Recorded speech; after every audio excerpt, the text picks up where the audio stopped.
crown can only be carried by one head at a time. As of this day, everything will change and we will become the bringers of death.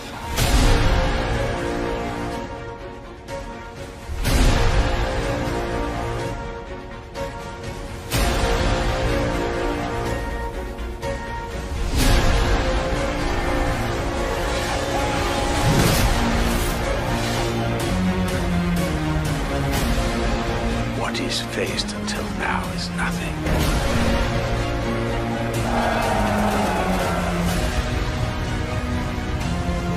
What more befitting test can it be for a king to go into battle against his own lineage?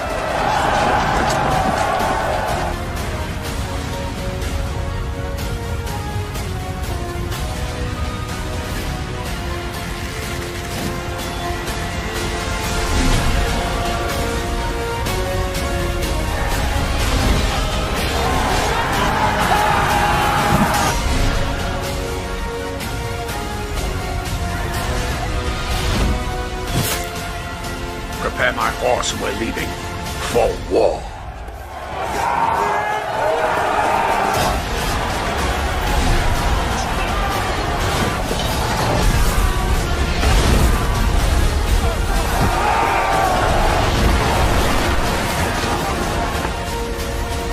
You won't have another chance. The king is here. Your king.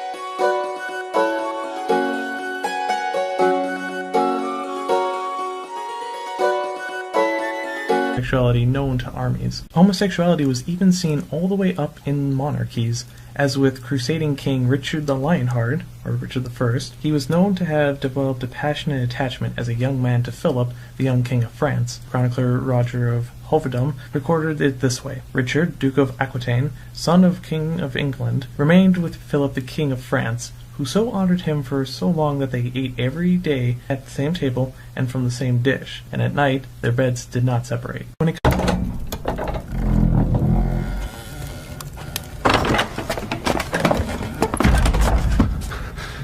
Richard. Bonsoir, Richard. Vous étiez sur le point de vous coucher. Je reviendrai demain. Non, restez. Je vous en prie. C'est Mère qui m'a envoyé. Cela ne fait rien, venez. Nos alchimistes ont découvert par hasard un procédé de distillation des raisins. C'est du marc de Bourgogne. Je suis le prisonnier d'Henri. Vous trouvez cela amusant? Non. Alors pourquoi ce sourire narquois? Je pensais à... je ne saurais dire pourquoi... à votre dernière visite à Paris. Ce devait être il y a 2 ans. C'est possible. J'ai besoin d'une armée, Philippe. Tenez, cela vous réchauffera. Il me faut des soldats.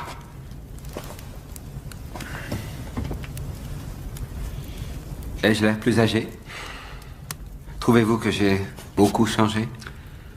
J'ai vécu 2 années très intenses. J'ai étudié, j'ai appris à être roi. Allez-vous me répondre, oui ou non? Je vous répondrai quand j'aurai décidé de le faire. Vous voyez, j'ai beaucoup changé. Je ne suis plus le petit garçon à qui vous appreniez à chasser. Vous vous rappelez? Nous poursuivions un gros sanglier, vous, rapide comme l'éclair, moi me débrouillant comme je pouvais. Toute la journée jusqu'au soir. Ne partez pas, je dois savoir, m'aiderez-vous, oui ou non? Asseyez-vous, et nous en discuterons. Vous ne m'avez jamais écrit. Je n'écris à personne. Pourquoi vous aiderais-je à monter sur le trône d'Angleterre? N'ai-je pas intérêt à ce que ce soit Jean ou Geoffroy? C'est ce roi que j'aurai à combattre par la suite. Ce sera plus facile pour moi si c'est le crétin ou l'intrigant.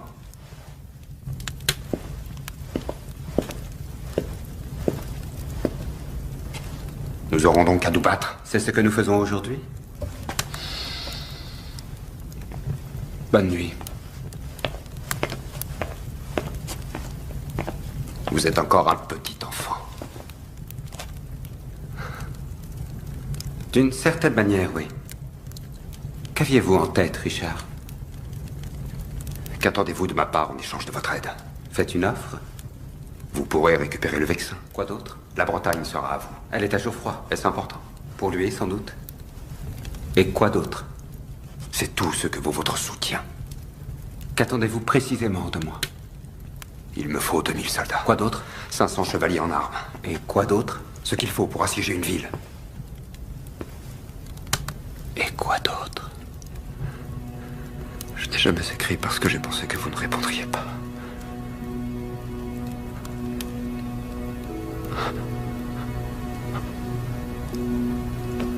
Tu es marié à présent. Qu'est-ce que cela change entre nous? Tout de même.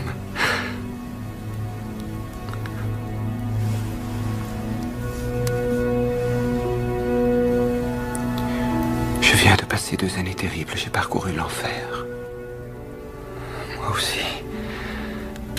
Je ne t'y ai pas rencontré.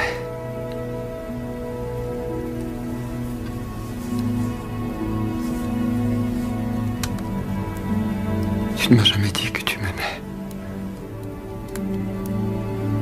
Le temps n'est pas encore venu.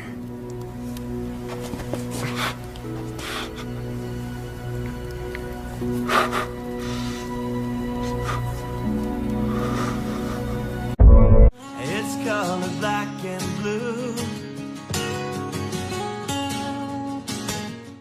Richard I of England was born September 8th, 1157, at Oxford, the son of Eleanor, Duchess of Aquitaine, and Henry II of England.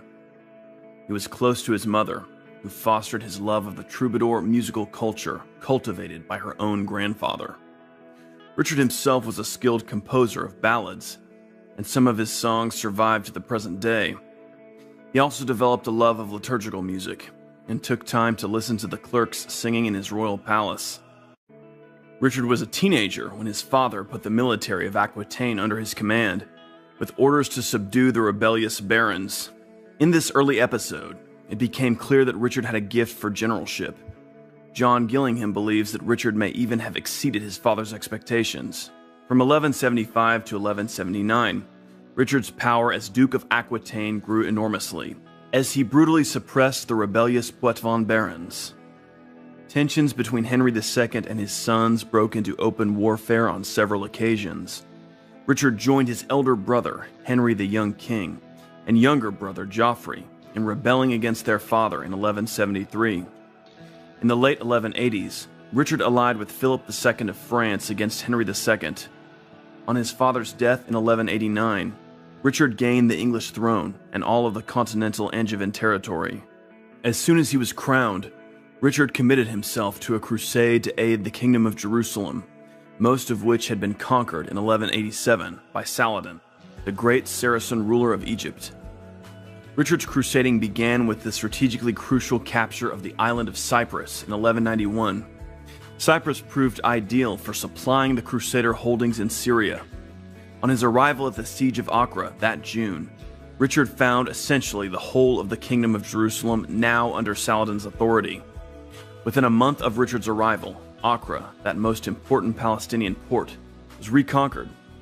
Richard would go on to defeat Saladin on the battlefield in 2 major engagements. At the Battle of Arsuf in 1191, Richard's tightly organized army withstood relentless attacks by Saladin's more numerous forces, and at the crucial moment, Richard led several cavalry charges that smashed Saladin's lines. The following year, in 1192, Saladin's army overwhelmed a Christian garrison holding Jaffa.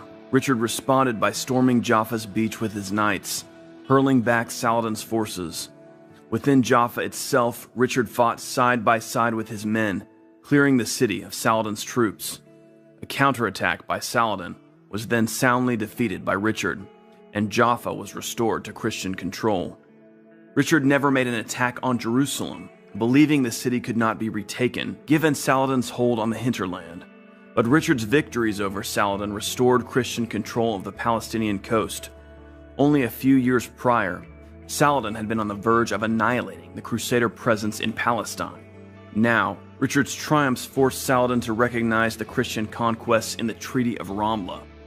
Although Jerusalem itself was not restored, Richard's capture of Cyprus and the Palestinian coast restored the Crusader kingdom in a new incarnation that would endure for 100 years. During his return journey in December of 1192, Richard was captured by Duke Leopold V of Austria and only allowed to return to his kingdom after a ransom was raised of 100,000 marks. By imprisoning a fellow crusader, Leopold had broken his crusader's vow and was excommunicated by the church. In 1194, Leopold's foot was crushed when his horse fell on it during a tournament, and 5 days later he died in agony of gangrene. Richard was anxious to return to his lands, for King Philip II of France, who had sworn to respect Richard's territory during his absence on crusade, had also broken his vow, attacking and picking away at Richard's holdings in Normandy. Richard waged a series of campaigns over the next several years to win back what Philip had taken, defeating the French king in battle, and once even very nearly capturing him. Richard died unexpectedly in April of 1199 in the arms of his mother Eleanor, after being struck by an arrow while besieging the castle of Chalus. He left his kingdom to his brother John, signaling a troubled time in Angevin history after Richard's competent reign. Historian John Gillingham says that Richard's reputation as king was high among his contemporaries. Gillingham also describes Richard as a fine administrator who knew the political, diplomatic, and military value of open-handedness. Historian J.F. Verbergen says that Richard was concerned for the personal welfare of his men.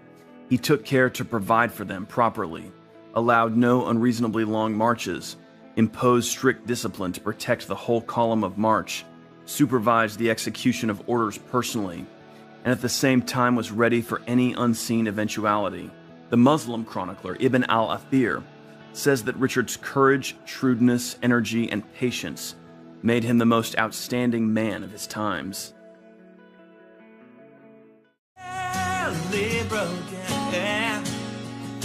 can't think, it's all just feeling.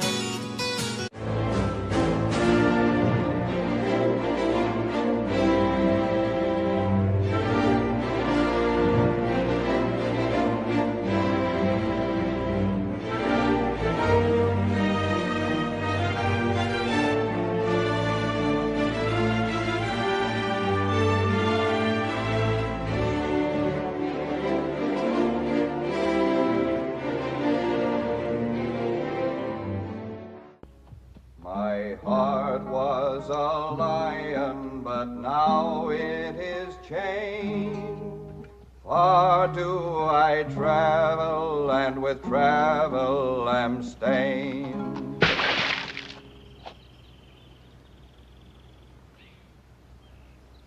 I travel in search of my heart.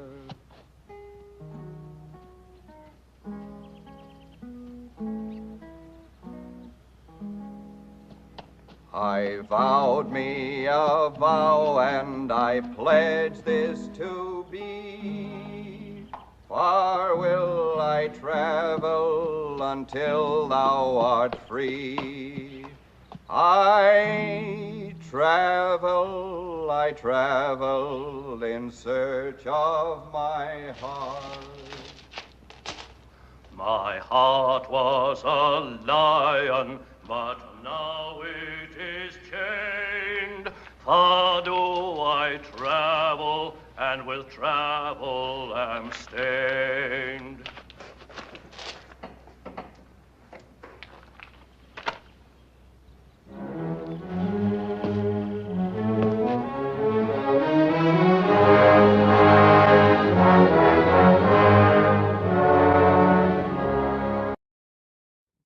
Richard I, the 8th of September 1157 to the 6th of April 1199, was king of England from 1189 until his death. He also ruled as Duke of Normandy, Aquitaine and Gascony, Lord of Cyprus, Count of Poitiers, Anjou, Maine, and Nantes, and was overlord of Brittany at various times during the same period. He was the third of 5 sons of King Henry II of England and Duchess Eleanor of Aquitaine. He was known as Richard Coeur de Lion or Richard the Lionheart because of his reputation as a great military leader and warrior. He was also known in Occitan as Oce no, yes and no, because of his reputation for terseness. By the age of 16, Richard had taken command of his own army, putting down rebellions in Poitou against his father. Richard was a central Christian commander during the Third Crusade, leading the campaign after the departure of Philip II of France and scoring considerable victories against his Muslim counterpart, Saladin. Although he did not retake Jerusalem from Saladin, Richard spoke both French and Occitan. He was born in England, where he spent his childhood. Before becoming king, however, he lived most of his adult life in the Duchy of Aquitaine, in the southwest of France. Following his accession, he spent very little time, perhaps as little as 6 months, in England. Most of his life as king was spent on crusade, in captivity, or actively defending his lands in France. Rather than regarding his kingdom as a responsibility requiring his presence as ruler, he has been perceived as preferring to use it merely as a source of revenue to support his armies. Nevertheless, he was seen as a pious hero by his subjects. He remains one of the few kings of England remembered by his epithet, rather than regnal number, and is an enduring iconic figure both in England and in France.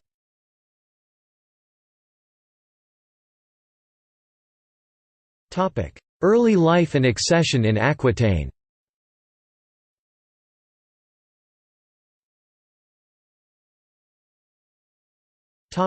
Childhood. Richard was born on 8 September 1157, probably at Beaumont Palace, in Oxford, England, son of King Henry II and Eleanor of Aquitaine. He was a younger brother of Count William IX of Poitiers, Henry the Young King and Duchess Matilda of Saxony. As the third legitimate son of King Henry II, he was not expected to ascend to the throne. He was also an elder brother of Duke Geoffrey II of Brittany, Queen Eleanor of Castile, Queen Joan of Sicily, and Count John of Mortagne, who succeeded him as king. Richard was the younger maternal half-brother of Countess Marie of Champagne and Countess Alix of Blois. The eldest son of Henry II and Eleanor, William, died in 1156, before Richard's birth. Richard is often depicted as having been the favourite son of his mother. His father was Angevin Norman and great-grandson of William the Conqueror. Contemporary historian Ralph of Dicetto traced his family's lineage through Matilda of Scotland to the Anglo-Saxon kings of England and Alfred the Great, and from their legend linked them to Noah and Woden. According to Angevin family tradition, there was even infernal blood in their ancestry, with a claimed descent from the fairy, or female demon, Melusine. While his father visited his lands from Scotland to France, Richard probably spent his childhood in England. His first recorded visit to the European continent was in May 1165, when his mother took him to Normandy. His wet nurse was Hodierna of St. Albans, whom he gave a generous pension after he became king. Little is known about Richard's education. Although he was born in Oxford and brought up in England up to his 8th year, it is not known to what extent he used or understood English. He was an educated man who composed poetry and wrote in Limousin langue d'oc and also in French. During his captivity, English prejudice against foreigners was used in a calculated way by his brother John to help destroy the authority of Richard's chancellor, William Longchamp, who was a Norman. One of the specific charges laid against Longchamp, by John's supporter Hugh, Bishop of Coventry, was that he could not speak English. This indicates that by the late 12th century a knowledge of English was expected of those in positions of authority in England. Richard was said to be very attractive, his hair was between red and blonde, and he was light-eyed with a pale complexion. According to Clifford Brewer, he was 6 feet 5 inches (1.96 meters), though that is unverifiable since his remains have been lost since at least the French Revolution. John, his youngest brother by the same father and mother, was known to be 5 feet 5 inches (1.65 meters). The Itinerarium Peregrinorum et Gesta Regis Ricardi, a Latin prose narrative of the Third Crusade, states that he was tall, of elegant build, the color of his hair was between red and gold, his limbs were supple and straight. He had long arms suited to wielding a sword. His long legs matched the rest of his body. From an early age, Richard showed significant political and military ability, becoming noted for his chivalry and courage as he fought to control the rebellious nobles of his own territory. His elder brother Henry the Young King was crowned King of England during his father's lifetime. Marriage alliances were common among medieval royalty, they led to political alliances and peace treaties and allowed families to stake claims of succession on each other's lands. In March 1159 it was arranged that Richard would marry one of the daughters of Ramon Berenguer IV, Count of Barcelona, however, these arrangements failed, and the marriage never took place. Henry the young king was married to Margaret, daughter of Louis VII of France, on 2 November 1160. Despite this alliance between the Plantagenets and the Capetians, the dynasty on the French throne, the two houses were sometimes in conflict. In 1168, the intercession of Pope Alexander III was necessary to secure a truce between them. Henry II had conquered Brittany and taken control of Gizers and the Vexin, which had been part of Margaret's dowry. Early in the 1160s there had been suggestions Richard should marry Alice, Countess of the Vexin, Alice, fourth daughter of Louis VII. Because of the rivalry between the kings of England and France, Louis obstructed the marriage. A peace treaty was secured in January 1169 and Richard's betrothal to Alice was confirmed. Henry II planned to divide his and Eleanor's territories among their three eldest surviving sons. Henry would become King of England and have control of Anjou, Maine, and Normandy. Richard would inherit Aquitaine and Poitiers from his mother, and Geoffrey would become Duke of Brittany through marriage with Constance, heir presumptive of Conan IV. At the ceremony where Richard's betrothal was confirmed, he paid homage to the King of France for Aquitaine, thus securing ties of vassalage between the two. After Henry II fell seriously ill in 1170, he enacted his plan to divide his kingdom, although he would retain overall authority over his sons and their territories. In 1171 Richard left for Aquitaine with his mother, and Henry II gave him the Duchy of Aquitaine at the request of Eleanor. Richard and his mother embarked on a tour of Aquitaine in 1171 in an attempt to pacify the locals. Together they laid the foundation stone of St. Augustine's Monastery in Limoges. In June 1172 Richard was formally recognized as the Duke of Aquitaine when he was granted the lance and banner emblems of his office. The ceremony took place in Poitiers and was repeated in Limoges, where he wore the ring of Saint Valery, who was the personification of Aquitaine.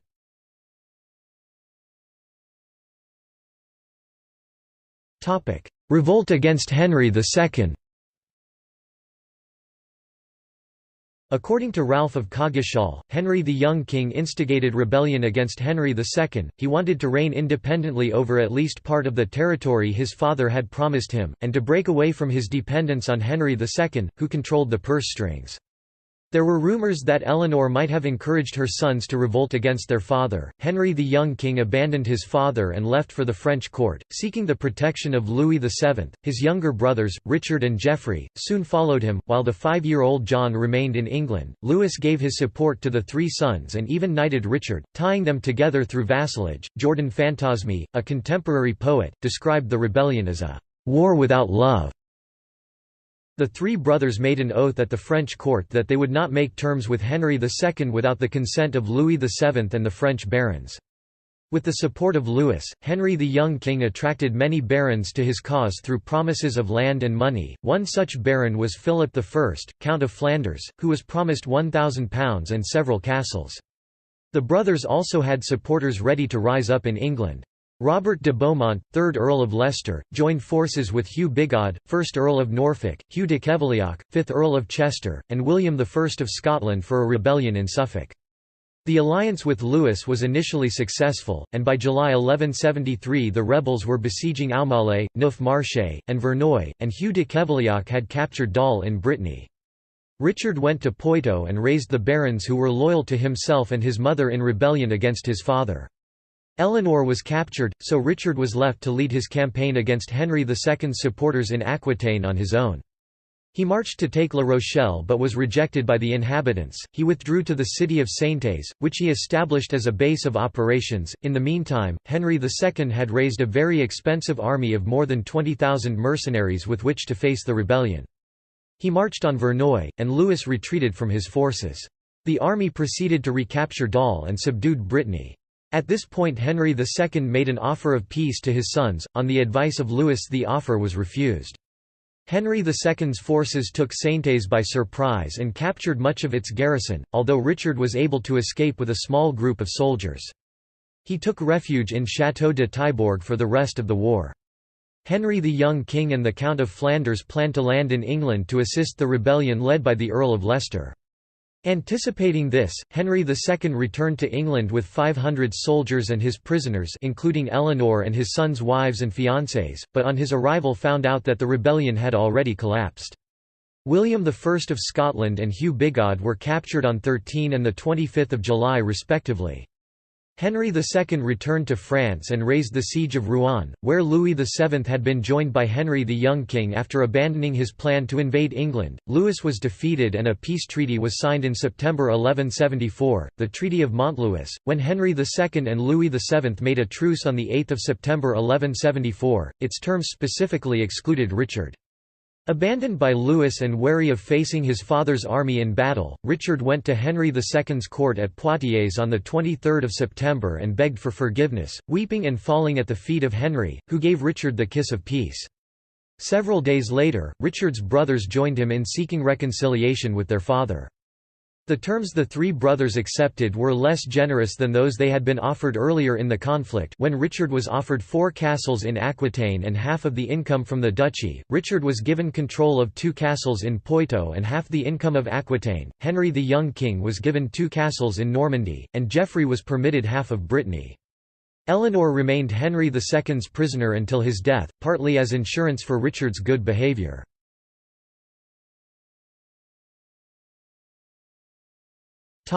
Final years of Henry II's reign.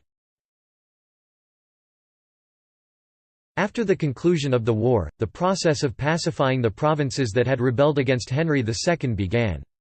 The king travelled to Anjou for this purpose, and Geoffrey dealt with Brittany. In January 1175 Richard was dispatched to Aquitaine to punish the barons who had fought for him. The historian John Gillingham notes that the Chronicle of Roger of Hovden is the main source for Richard's activities in this period. According to the Chronicle, most of the castles belonging to rebels were to be returned to the state they were in 15 days before the outbreak of war, while others were to be razed. Given that by this time it was common for castles to be built in stone, and that many barons had expanded or refortified their castles, this was not an easy task. Roger of Hovden records the 2-month siege of Castillon-sur-Agen, while the castle was notoriously strong. Richard's siege engines battered the defenders into submission.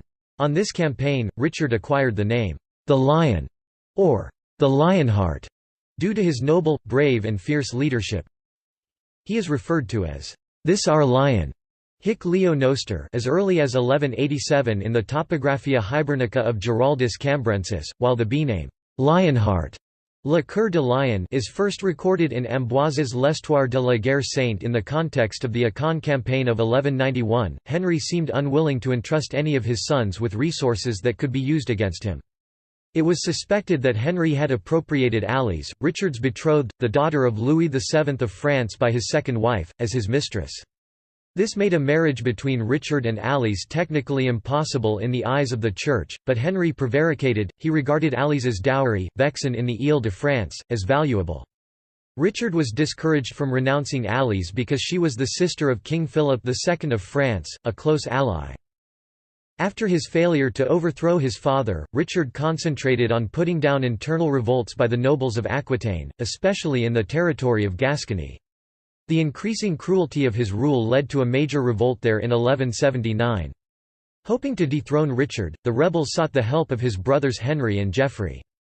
The turning point came in the Charente Valley in the spring of 1179. The well-defended fortress of Taillebourg seemed impregnable. The castle was surrounded by a cliff on 3 sides and a town on the 4th side with a 3-layer wall. Richard first destroyed and looted the farms and land surrounding the fortress, leaving its defenders no reinforcements or lines of retreat. The garrison sallied out of the castle and attacked Richard. He was able to subdue the army and then followed the defenders inside the open gates, where he easily took over the castle in 2 days. Richard the Lionheart's victory at Taillebourg deterred many barons from thinking of rebelling and forced them to declare their loyalty to him. It also won Richard a reputation as a skilled military commander. In 1181–1182 Richard faced a revolt over the succession to the county of Angoulême. His opponents turned to Philip II of France for support, and the fighting spread through the Limousin and Périgord. The excessive cruelty of Richard's punitive campaigns aroused even more hostility. However, with support from his father and from the young king, Richard the Lionheart eventually succeeded in bringing the Viscount Aymar V of Limoges and Count Elie of Périgord to terms. After Richard had subdued his rebellious barons, he again challenged his father. From 1180 to 1183 the tension between Henry and Richard grew, as King Henry commanded Richard to pay homage to Henry the young king, but Richard refused. Finally, in 1183 Henry the young king and Geoffrey, Duke of Brittany, invaded Aquitaine in an attempt to subdue Richard. Richard's barons joined in the fray and turned against their duke. However, Richard and his army succeeded in holding back the invading armies, and they executed any prisoners. The conflict paused briefly in June 1183 when the young king died. With the death of Henry the young king, Richard became the eldest surviving son and therefore heir to the English crown. King Henry demanded that Richard give up Aquitaine, which he planned to give to his youngest son John as his inheritance. Richard refused, and conflict continued between them. Henry II soon gave John permission to invade Aquitaine.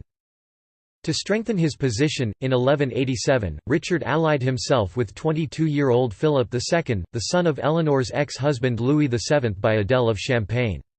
Roger of Hovden wrote, "The King of England was struck with great astonishment, and wondered what this alliance could mean, and, taking precautions for the future, frequently sent messengers into France for the purpose of recalling his son Richard, who, pretending that he was peaceably inclined and ready to come to his father, made his way to Chinon, and, in spite of the person who had the custody thereof, carried off the greater part of his father's treasures, and fortified his castles in Poitou with the same, refusing to go to his father." Overall, Hovden is chiefly concerned with the politics of the relationship between Richard and King Philip. Gillingham has addressed theories suggesting that this political relationship was also sexually intimate, which he posits probably stemmed from an official record announcing that, as a symbol of unity between the two countries, the kings of England and France had slept overnight in the same bed. Gillingham has characterized this as an accepted political act, nothing sexual about it. A bit like a modern-day photo opportunity. In exchange for Philip's help against his father, Richard promised to concede to him his rights to both Normandy and Anjou. Richard paid homage to Philip in November 1187. With news arriving of the Battle of Hattin, he took the cross at Tours in the company of other French nobles. In 1188 Henry II planned to concede Aquitaine to his youngest son John. But Richard objected. He felt that Aquitaine was his and that John was unfit to take over the land once belonging to his mother. This refusal is what finally made Henry II bring Queen Eleanor out of prison.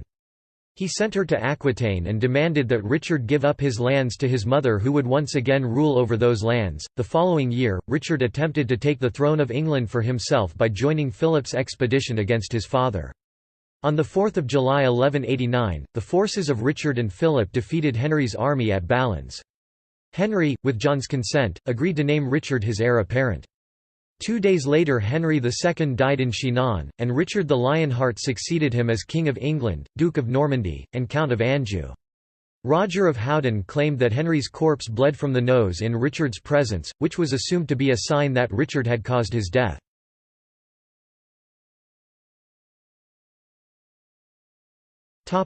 King and Crusader.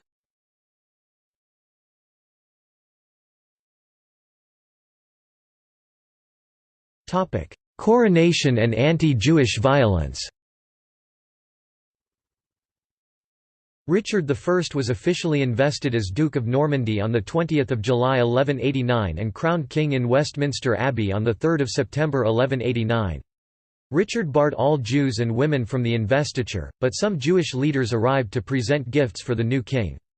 According to Ralph of Dissetto, Richard's courtiers stripped and flogged the Jews, then flung them out of court. When a rumor spread that Richard had ordered all Jews to be killed, the people of London attacked the Jewish population. Many Jewish homes were destroyed by arsonists, and several Jews were forcibly baptized. Some sought sanctuary in the Tower of London, and others managed to escape. Among those killed was Jacob of Orléans, a respected Jewish scholar. Roger of Hovden, in his Gesta Regis Ricardi, claimed that the jealous and bigoted citizens started the rioting, and that Richard punished the perpetrators, allowing a forcibly converted Jew to return to his native religion. Baldwin of Ford, Archbishop of Canterbury, reacted by remarking, "If the king is not God's man, he had better be the devil's." Realizing that the assaults could destabilize his realm on the eve of his departure on crusade, Richard ordered the execution of those responsible for the most egregious murders and persecutions, including rioters who had accidentally burned down Christian homes. He distributed a royal writ demanding that the Jews be left alone. The edict was only loosely enforced, however, and the following March further violence occurred, including a massacre at York.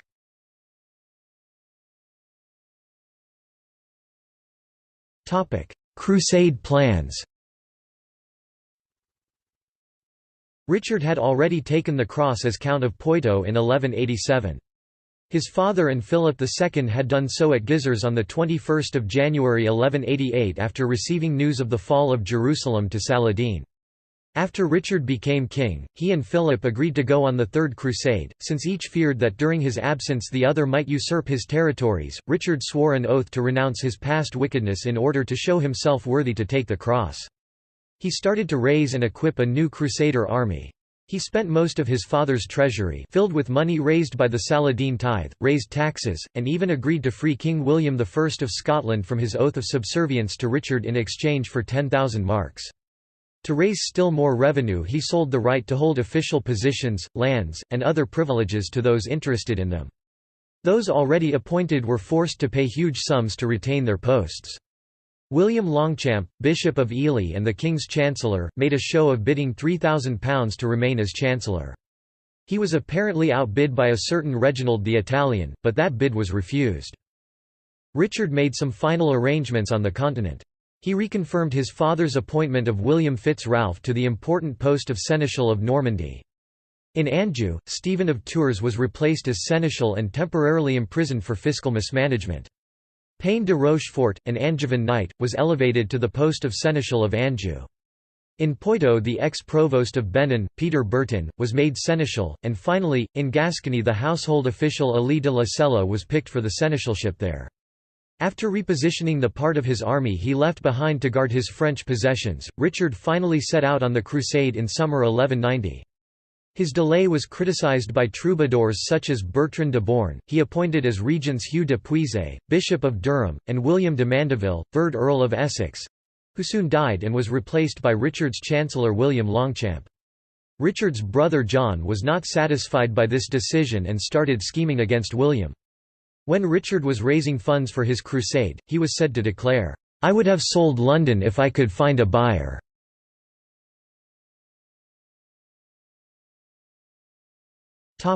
Occupation of Sicily. In September 1190 Richard and Philip arrived in Sicily. After the death of King William II of Sicily, his cousin Tancred had seized power and had been crowned early in 1190 as King Tancred of Sicily, although the legal heir was William's aunt Constance, wife of the new Emperor Henry VI. Tancred had imprisoned William's widow, Queen Joan, who was Richard's sister, and did not give her the money she had inherited in William's will. When Richard arrived he demanded that his sister be released and given her inheritance. She was freed on 28 September, but without the inheritance. The presence of foreign troops also caused unrest. In October, the people of Messina revolted, demanding that the foreigners leave. Richard attacked Messina, capturing it on 4 October 1190. After looting and burning the city, Richard established his base there, but this created tension between Richard and Philip Augustus. He remained there until Tancred finally agreed to sign a treaty on 4 March 1191. The treaty was signed by Richard, Philip, and Tancred.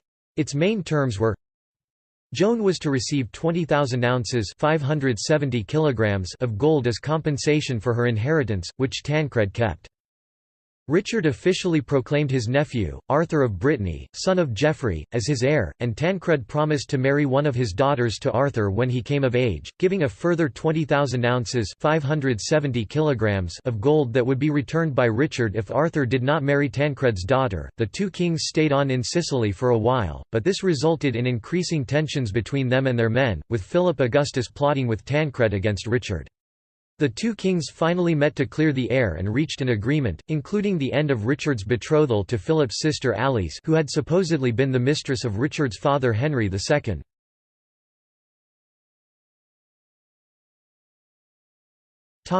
Conquest of Cyprus.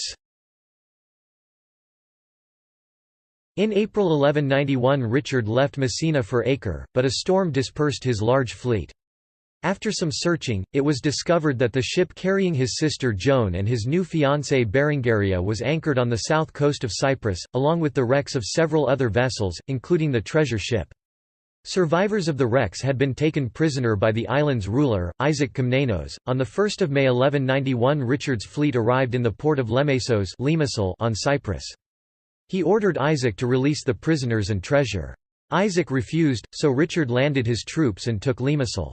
Various princes of the Holy Land arrived in Limassol at the same time, in particular Guy of Lusignan. All declared their support for Richard provided that he support Guy against his rival, Conrad of Montferrat. The local magnates abandoned Isaac, who considered making peace with Richard, joining him on the crusade, and offering his daughter in marriage to the person named by Richard. Isaac changed his mind, however, and tried to escape. Richard's troops, led by Guy de Lusignan, conquered the whole island by 1 June. Isaac surrendered and was confined with silver chains because Richard had promised that he would not place him in irons. Richard named Richard de Cambel and Robert of Thornham as governors. He later sold the island to the Master of Knights Templar, Robert de Sablé, and it was subsequently acquired, in 1192, by Guy of Lusignan and became a stable feudal kingdom. The rapid conquest of the island by Richard is more important than it may seem. The island occupies a key strategic position on the maritime lanes to the Holy Land, whose occupation by the Christians could not continue without support from the sea. Cyprus remained a Christian stronghold until the Battle of Lepanto 1571. Richard's exploit was well publicized and contributed to his reputation, and he also derived significant financial gains from the conquest of the island. Richard left Cyprus for Acre on 5 June with his allies.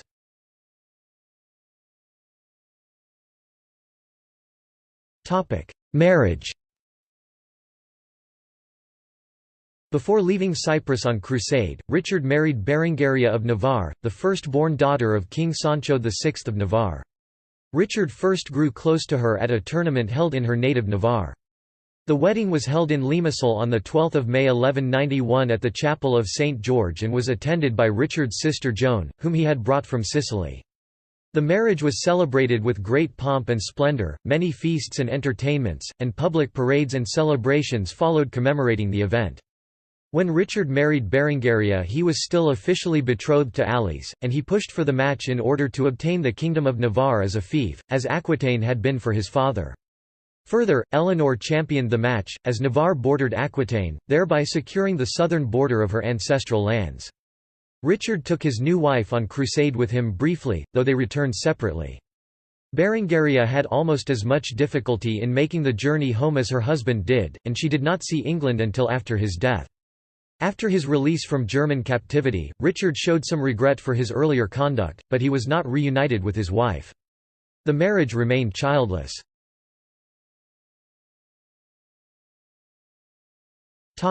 In the Holy Land. King Richard landed at Acre on 8 June 1191. He gave his support to his Poitevin vassal Guy of Lusignan, who had brought troops to help him in Cyprus. Guy was the widower of his father's cousin Sibylla of Jerusalem and was trying to retain the kingship of Jerusalem, despite his wife's death during the siege of Acre the previous year. Guy's claim was challenged by Conrad of Montferrat, second husband of Sibylla's half-sister, Isabella. Conrad, whose defence of Tyre had saved the kingdom in 1187, was supported by Philip of France, son of his first cousin Louis VII of France, and by another cousin, Duke Leopold V of Austria. Richard also allied with Humphrey IV of Touraine, Isabella's first husband, from whom she had been forcibly divorced in 1190. Humphrey was loyal to Guy and spoke Arabic fluently, so Richard used him as a translator and negotiator. Richard and his forces aided in the capture of Acre, despite the king's serious illness. At one point, while sick from scurvy, Richard is said to have picked off guards on the walls with a crossbow, while being carried on a stretcher. Eventually, Conrad of Montferrat concluded the surrender negotiations with Saladin's forces inside Acre and raised the banners of the kings in the city. Richard quarrelled with Leopold V of Austria over the deposition of Isaac Komnenos related to Leopold's Byzantine mother and his position within the crusade. Leopold's banner had been raised alongside the English and French standards. This was interpreted as arrogance by both Richard and Philip, as Leopold was a vassal of the Holy Roman Emperor although he was the highest-ranking surviving leader of the imperial forces.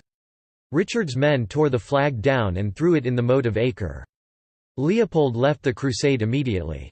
Philip also left soon afterwards, in poor health, and after further disputes with Richard over the status of Cyprus, Philip demanded half the island and the kingship of Jerusalem. Richard, suddenly, found himself without allies.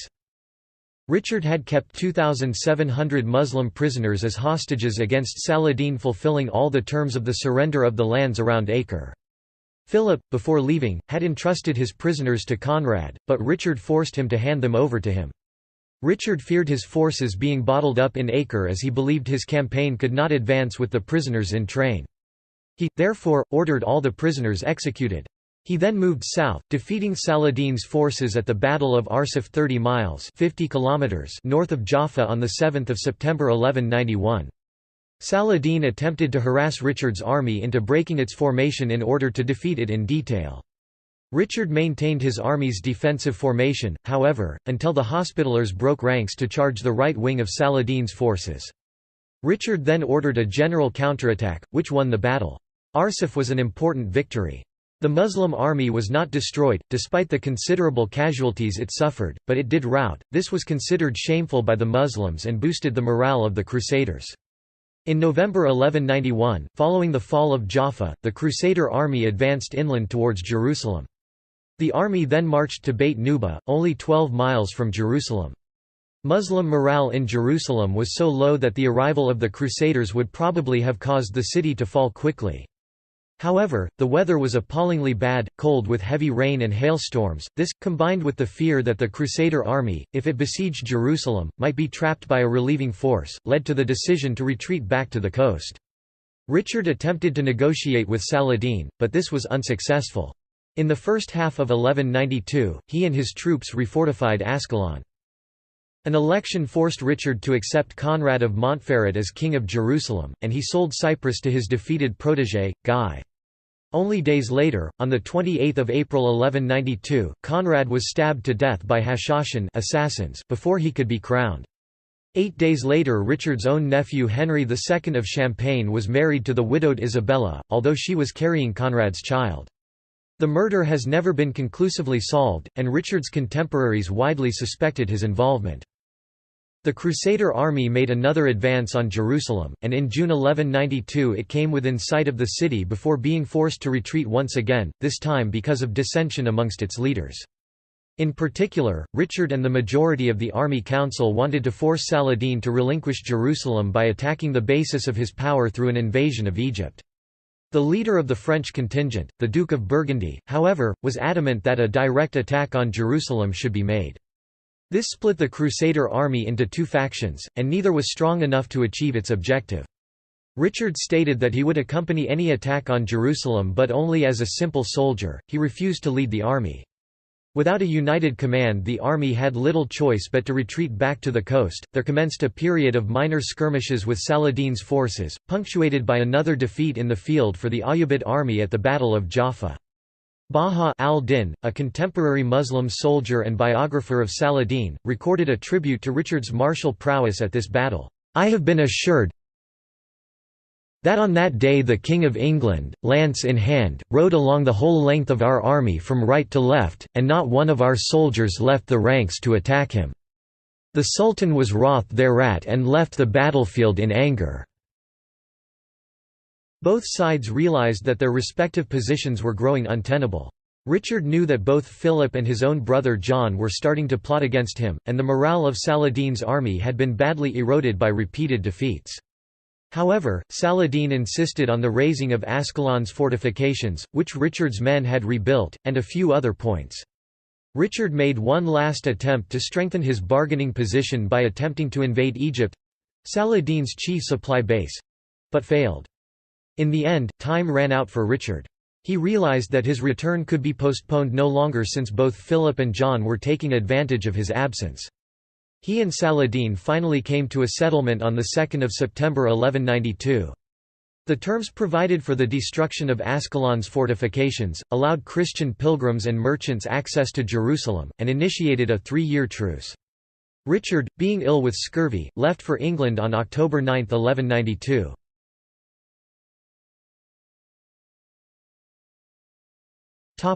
Captivity, ransom and return.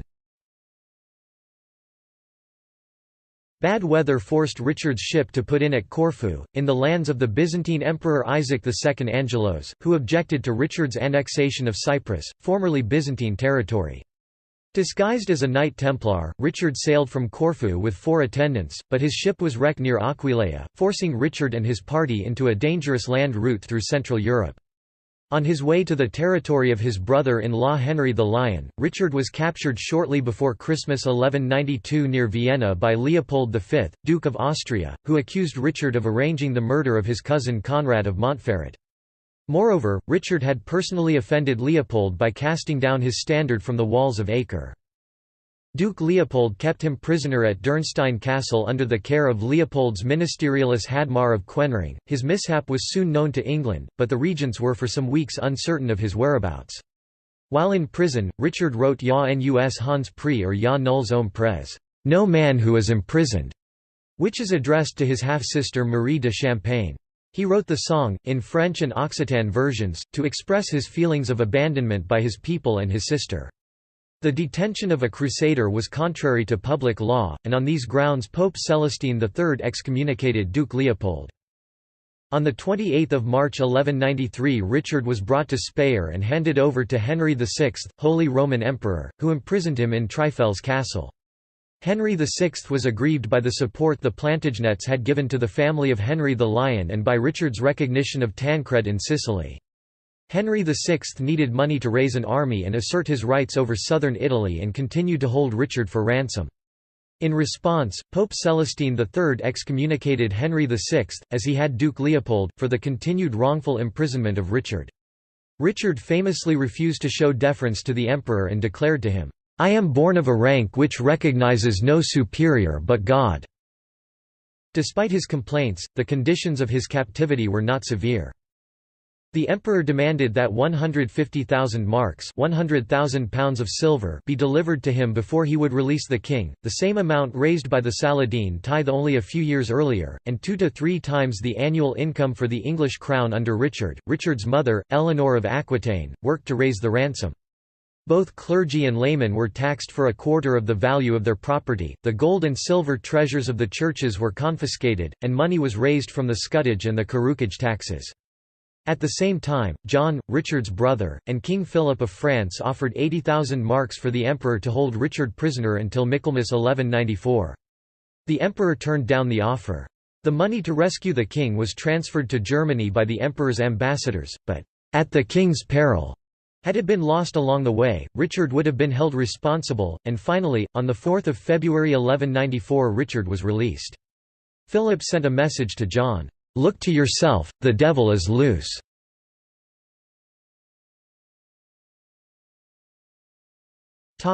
Later years and death. In Richard's absence, his brother John revolted with the aid of Philip. Amongst Philip's conquests in the period of Richard's imprisonment was Normandy. Richard forgave John when they met again and named him as his heir in place of their nephew, Arthur. Richard began his reconquest of Normandy. The fall of the Château de Guisers to the French in 1193 opened a gap in the Norman defences.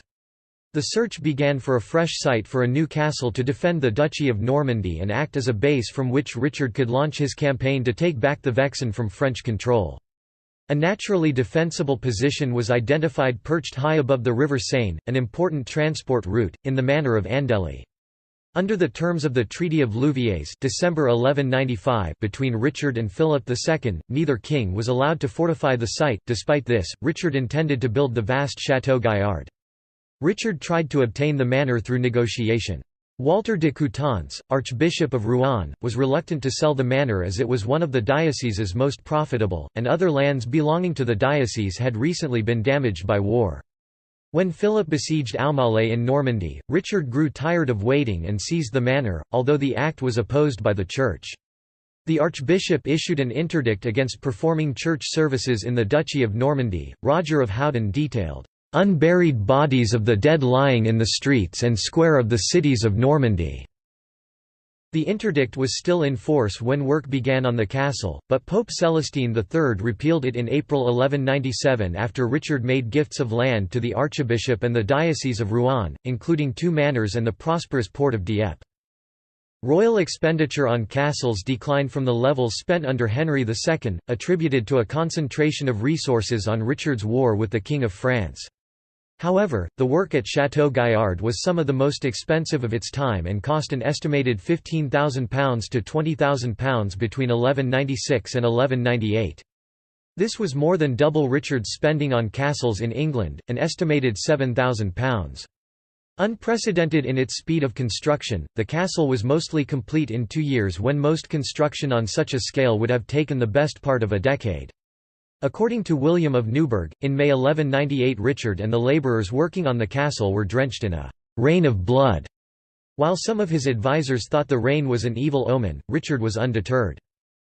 As no master mason is mentioned in the otherwise detailed records of the castle's construction, military historian Alan Brown has suggested that Richard himself was the overall architect. This is supported by the interest Richard showed in the work through his frequent presence.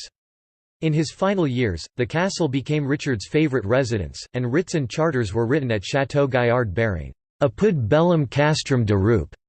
At the fair castle of the Rock, Château Gaillard was ahead of its time, featuring innovations that would be adopted in castle architecture nearly a century later. Alan Brown described Château Gaillard as one of the finest castles in Europe, and military historian Sir Charles Oman wrote that it was considered the masterpiece of its time. The reputation of its builder, Coeur de Lion, as a great military engineer might stand firm on this single structure. He was no mere copyist of the models he had seen in the East, but introduced many original details of his own invention into the stronghold. Determined to resist Philip's designs on contested Angevin lands such as the Vexin and Berry, Richard poured all his military expertise and vast resources into the war on the French king. He organized an alliance against Philip, including Baldwin Ix of Flanders, Renaud, Count of Boulogne, and his father-in-law King Sancho VI of Navarre, who raided Philip's lands from the south. Most importantly, he managed to secure the Welf inheritance in Saxony for his nephew, Henry the Lion's son Otto of Poitou, who was elected Otto IV of Germany in 1198. Partly as a result of these and other intrigues, Richard won several victories over Philip. At Fréteval in 1194, just after Richard's return to France from captivity and money-raising in England, Philip fled, leaving his entire archive of financial audits and documents to be captured by Richard. At the Battle of Gizers, sometimes called Courcelles, in 1198, Richard took Dieu et mon droit, God and my right, as his motto, still used by the British monarchy today, echoing his earlier boast to Emperor Henry that his rank acknowledged no superior but God. In March 1199, Richard was in Limousin suppressing a revolt by Viscount Aymar V of Limoges. Although it was Lent, he "devastated the Viscount's land with fire and sword." He besieged the puny, virtually unarmed castle of Châlus-Chabrol. Some chroniclers claimed that this was because a local peasant had uncovered a treasure trove of Roman gold, which Richard claimed from Aymar in his position as feudal overlord. In the early evening of 25 March 1199, Richard was walking around the castle perimeter without his chainmail, investigating the progress of sappers on the castle walls. Missiles were occasionally shot from the castle walls, but these were given little attention. One defender, in particular, amused the king greatly. A man standing on the walls, crossbow in one hand, the other clutching a frying pan he had been using all day as a shield to beat off missiles. He deliberately aimed at the king, which the king applauded. However, another crossbowman then struck the king in the left shoulder near the neck. He tried to pull this out in the privacy of his tent but failed. A surgeon called a butcher by Hovden removed it, carelessly mangling the king's arm in the process. The wound swiftly became gangrenous. Richard asked to have the crossbowman brought before him, called alternatively Pierre or Peter Basile, John Sabraz, Dudo, and Bertrand de Gordon from the town of Gordon by chroniclers. The man turned out, according to some sources, but not all, to be a boy. He said Richard had killed his father and 2 brothers, and that he had killed Richard in revenge. He expected to be executed, but as a final act of mercy Richard forgave him, saying, "Live on, and by my bounty behold the light of day," before he ordered the boy to be freed and sent away with 100 shillings. It is unclear whether the king's pardon was upheld following his death. Richard then set his affairs in order, bequeathing all his territory to his brother John and his jewels to his nephew Otto. Richard died on 6 April 1199 in the arms of his mother, and thus, "ended his earthly day." Because of the nature of Richard's death, it was later referred to as, "the lion by the ant was slain." According to one chronicler, Richard's last act of chivalry proved fruitless when the infamous mercenary Captain Mercadier had the crossbowman flayed alive and hanged as soon as Richard died. Richard's heart was buried at Rouen in Normandy, his entrails in Chaillot, where he died, and the rest of his body at the feet of his father at Fontevraud Abbey in Anjou. In 2012, scientists analyzed the remains of Richard's heart and found that it had been embalmed with various substances, including frankincense, a symbolically important substance because it had been present both at the birth and embalming of the Christ. Henry Sanford, Bishop of Rochester (1226–1235), announced that he had seen a vision of Richard ascending to heaven in March 1232, along with Stephen Langton, the former Archbishop of Canterbury, the king having presumably spent 33 years in purgatory as expiation for his sins. Richard produced no legitimate heirs and acknowledged only one illegitimate son, Philip of Cognac. As a result, he was succeeded by his brother John as King of England. However, his French territories initially rejected John as a successor, preferring his nephew Arthur of Brittany, the son of their late brother Geoffrey, whose claim was by modern standards better than John's. The lack of any direct heirs from Richard was the first step in the dissolution of the Angevin Empire.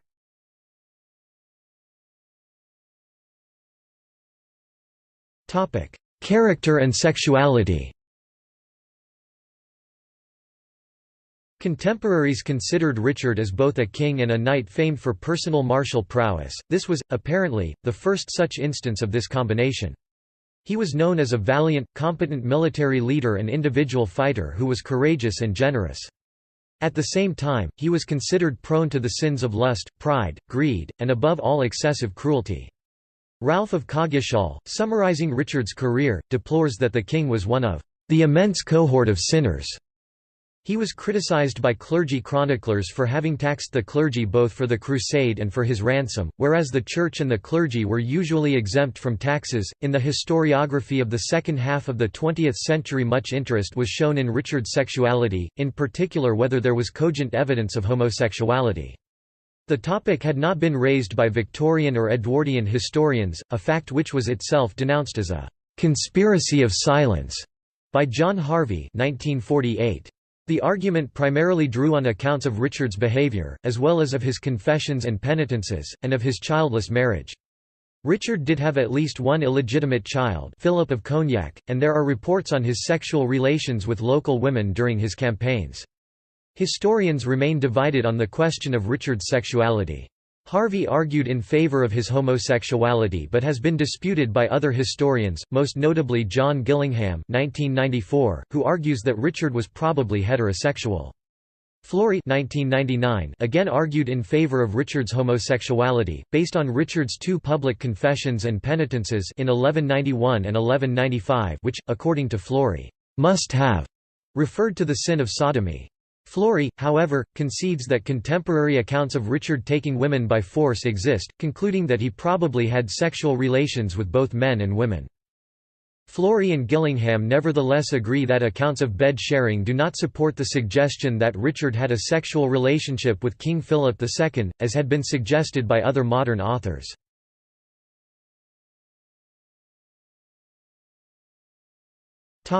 Legacy.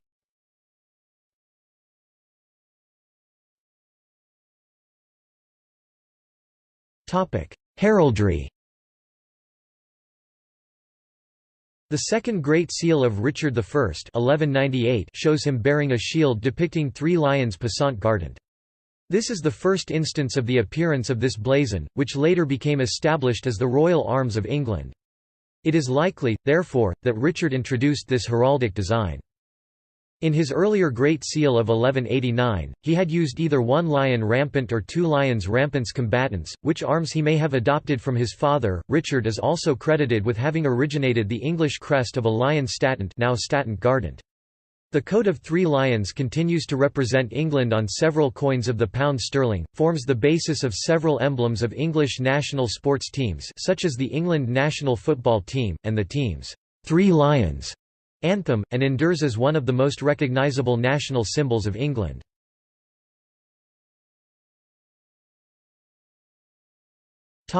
Medieval folklore. Around the middle of the 13th century, various legends developed that, after Richard's capture, his minstrel Blondel travelled Europe from castle to castle, loudly singing a song known only to the 2 of them. They had composed it together. Eventually, he came to the place where Richard was being held, and Richard heard the song and answered with the appropriate refrain, thus revealing where the king was incarcerated. The story was the basis of André-Ernest Modeste Grétry's opera Richard Coeur de Lion and seems to be the inspiration for the opening to Richard Thorpe's film version of Ivanhoe. It seems unconnected to the real Jean Blondel de Nesle, an aristocratic trouvère. It also does not correspond to the historical reality, since the king's jailers did not hide the fact, on the contrary, they publicized it. At some time around the 16th century, tales of Robin Hood started to mention him as a contemporary and supporter of King Richard the Lionheart, Robin being driven to outlawry, during the misrule of Richard's evil brother John, while Richard was away at the Third Crusade.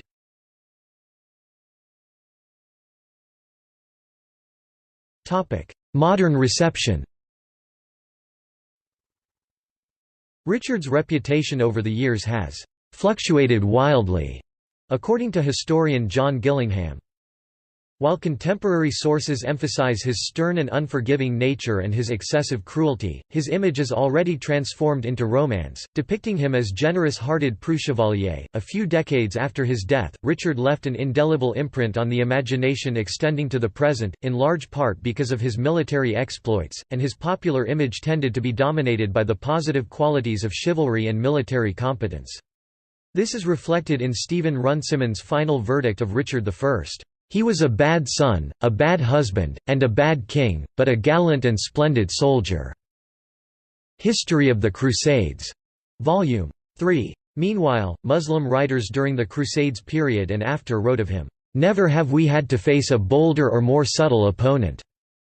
Victorian England was divided on Richard. Many admired him as a crusader and man of God, erecting an heroic statue to him outside the Houses of Parliament. The late Victorian scholar William Stubbs, on the other hand, thought him, "a bad son, a bad husband, a selfish ruler, and a vicious man." During his 10 years' reign, he was in England for no more than 6 months, and was totally absent for the last 5 years. Stubbs argued that he was a bad king, his great exploits, his military skill, his splendor and extravagance, his poetical tastes, his adventurous spirit, do not serve to cloak his entire want of sympathy, or even consideration, for his people. He was no Englishman, but it does not follow that he gave to Normandy, Anjou, or Aquitaine the love or care that he denied to his kingdom. His ambition was that of a mere warrior, he would fight for anything whatever, but he would sell everything that was worth fighting for. The glory that he sought was that of victory rather than conquest. In World War I, when British troops commanded by General Edmund Allenby captured Jerusalem, the British press printed cartoons of Richard the Lionheart looking down from the heavens with the caption reading, "At last my dream has come true." General Allenby protested against his campaign being presented as a latter-day crusade, however, stating, "The importance of Jerusalem lay in its strategic importance, there was no religious impulse in this campaign."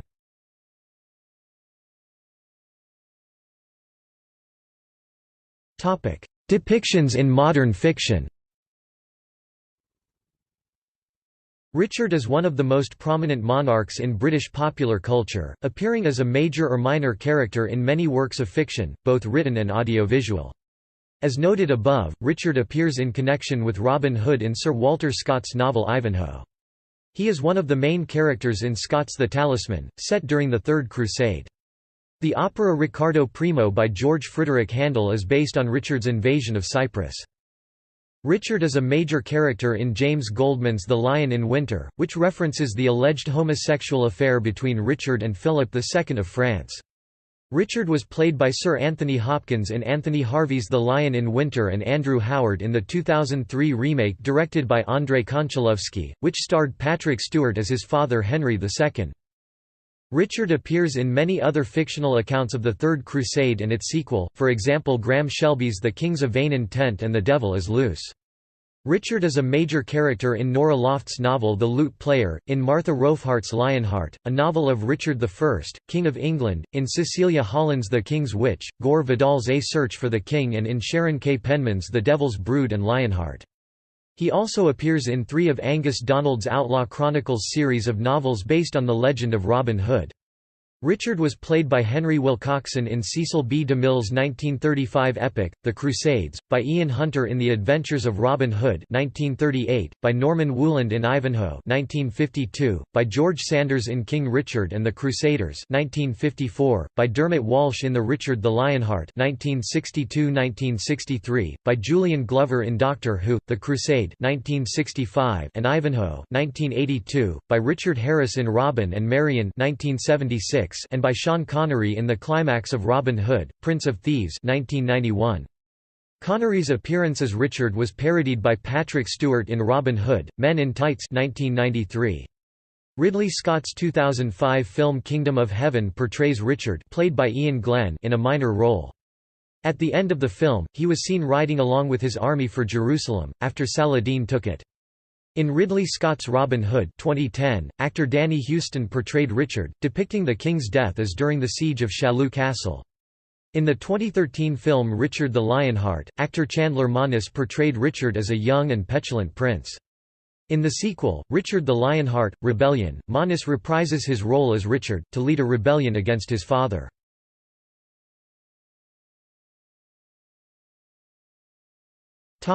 Ancestors.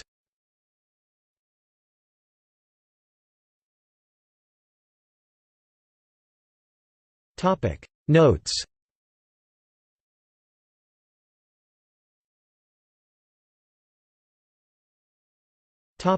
See also: Cultural depictions of Richard I of England, List of English monarchs, The Crusade and Death of Richard I.